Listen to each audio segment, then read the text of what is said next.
What is going on, YouTube? DX1 here, back with another very quick update, and this update is from the egg hatching scene, which is pretty surprising. I didn't really expect to do any videos about egg hatching, but Silph has just confirmed their conducted research on the egg rarity hatching tiers. So, 9 species have been removed from egg hatching completely, and we're going to go over those right now. Alright, so the 9 species that have been removed are as follows. The Kanto starters, Bulbasaur, Charmander, Squirtle. No longer hatchable in eggs, they are gone. The only way you can get those now is from wild spawns, so go ahead and look on your Silph Nest Atlas and look for a nest if you need those desirable candies. So in my opinion, Charizard is an excellent Kanto starter. He's an excellent fire Pokemon to have on your team. Also, Venusaur isn't too shabby as well. So, those guys are gone from egg hatching, as well as Staryu, Ekans, Goldeen, Magnemite, Vulpix, and Yanma. So, those are the Pokemon that have been removed from egg hatching completely. And the Johto starters are now hatchable from 5-kilometer eggs. Actually, they've been hatchable since, I think, July 7th was the day that these guys were added. But they have been added to the rare tier, along with Teddiursa, Houndour, and Snubbull. The uncommon tier has Marill, Wooper, Hoppip, Chinchou, Swinub, Natsu, and Spinarak. And thank goodness, as we all know now, you gotta know now at this point, but I'm just going to reiterate, Chinchou, Mantine, Pineco, and Gligar have all moved from 10-kilometer eggs to 5-kilometer eggs, thank goodness. So, species that have become a little bit more common in egg hatching. Pichu, Mareep, from rare to uncommon. Porygon, from super rare to uncommon. That's excellent for me, Porygon being my favorite Pokemon.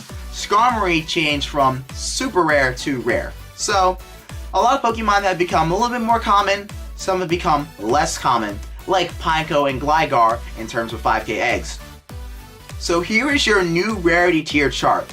Common Pokemon that you can usually expect to hatch from eggs no matter what the distance, would be Nidoran male and female, Poliwag, Geodude, Ponyta, Krabby, Pichu, and Phanpy. Uncommon tier. A lot of ground to cover, a lot of stuff to go over in this tier. Oddish, Diglett, Growlithe, Abra, Machop, Slowpoke, Shelter, Ghastly, Drowsy, Voltorb, Execute, Cubone, Rhyhorn, Eevee, Porygon, Dratini, Spinarak, Chinchou, the baby Pokemon being Cleffa, Igglybuff, Togepi, Natsu, Mareep, Marill, Hoppip, Apom, Wooper, as well as Slugma, Swinub, Mantine, Stantler, Tyrogue, Smoochum, Elekid, Magmy, and Larvitar. And also we have the rare tier involving Seal, Onix, Chansey, Tangela, Scyther, Pinsir, the Johto starters, Swoodowidow, Snubbull, Teddiursa, Remoraid, Skarmory, and Houndour.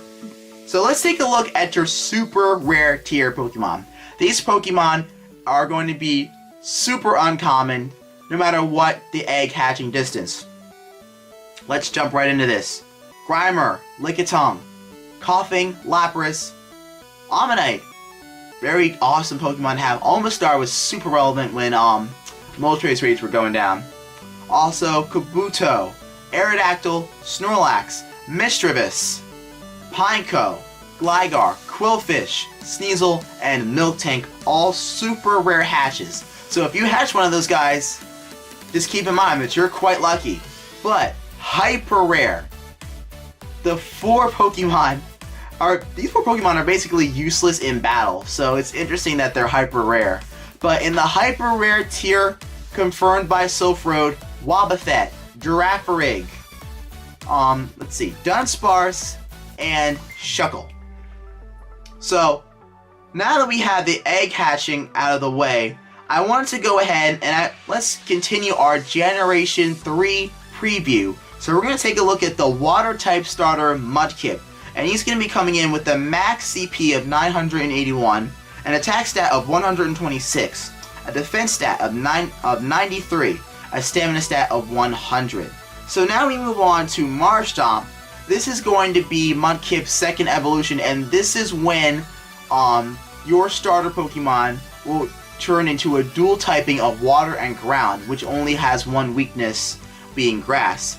Marshtomp comes in with a max CP of 1,617, a max attack stat of 156, a defense stat of 133, and a stamina stat of 140. And last, but certainly not least, if I can find it. Where's it at? Alright, here we go. Last but certainly not least, guys, we have Marshtomp coming in at a mouth-watering CP of 2,815. Oh my goodness, this guy is going to be a freaking beast. Wow.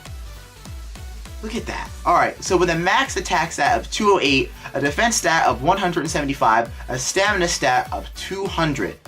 This is going to be an awesome Pokemon to have, as I stated previously, due to its dual typing of water and ground.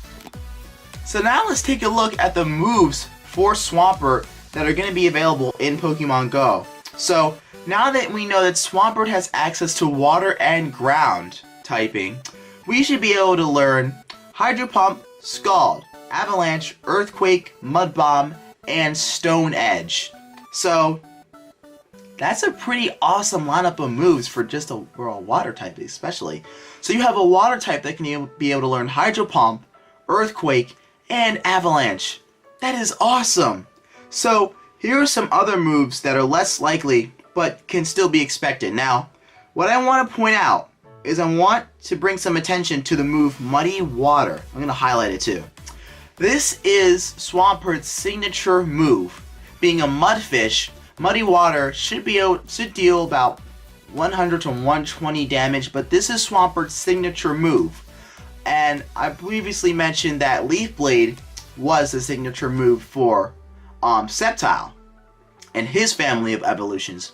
This is going to be the signature move for Swampert, and it's going to deal a lot of damage, and it's going to be really awesome if this move is incorporated in Pokemon Go. So that's going to do it for this video. This is a quick update about the egg rarity tier and another awesome Gen 3 preview, and I'm going to be doing a lot more Gen 3 previews in the future. So don't forget to drop a like and subscribe, and I'll have more information for you guys in the coming videos. And I'll see you guys next time.